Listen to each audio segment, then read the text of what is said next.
So I cook already the lentil beans. So we're going to saute with the vegetables that we prepare.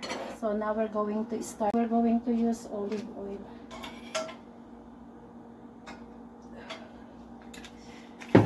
Okay. So next guys, lalagay natin yung sibuyas.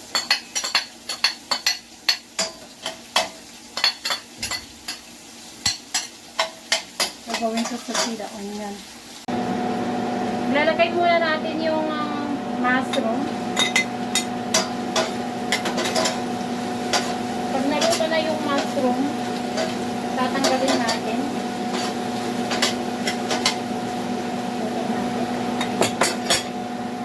So guys, tanggalin ko lang yung mushroom. And ilalagay din natin na ngayon. Kita natin.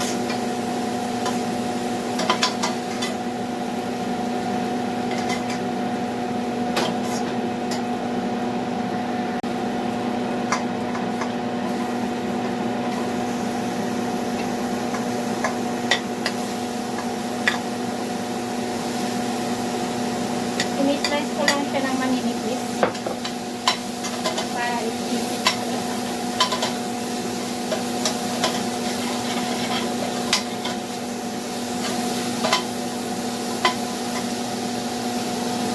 I'm gonna put a little bit water.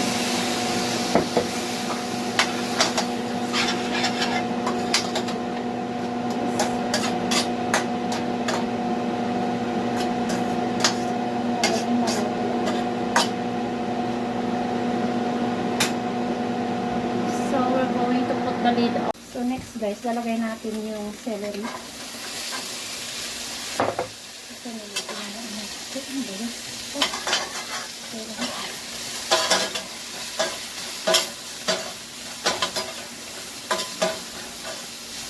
So ganito lang kasimple guys ang ano natin. Ganito lang kasimple ang dish natin ngayon. Tapos lalagay natin ito. Babalik natin ulit. Ayan guys.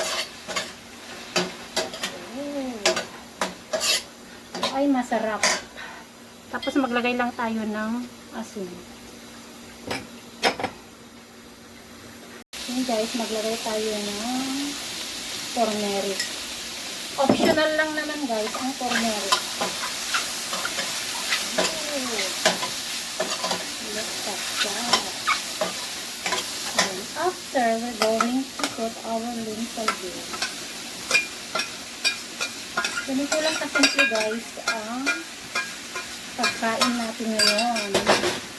Minute lang natin guys. Ganyan lang siya.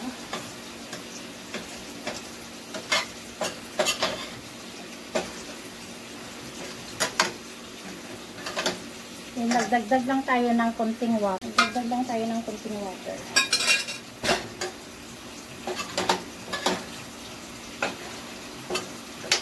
Ayan. Ang pagkain natin ngayon.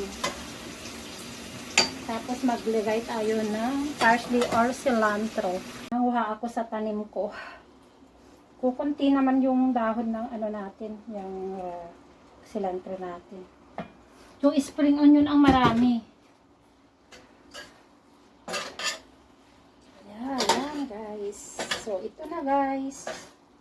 Ito na siya. Ito lang siya. So, this is our lentil beans with some vegetables.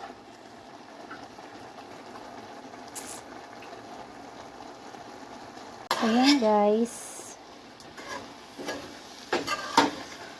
Thank you for watching.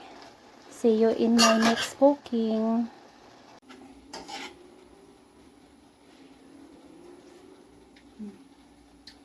Sarap.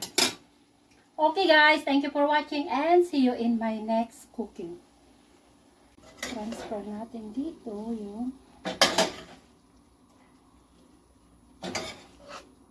so mayroon na tayong kakainin.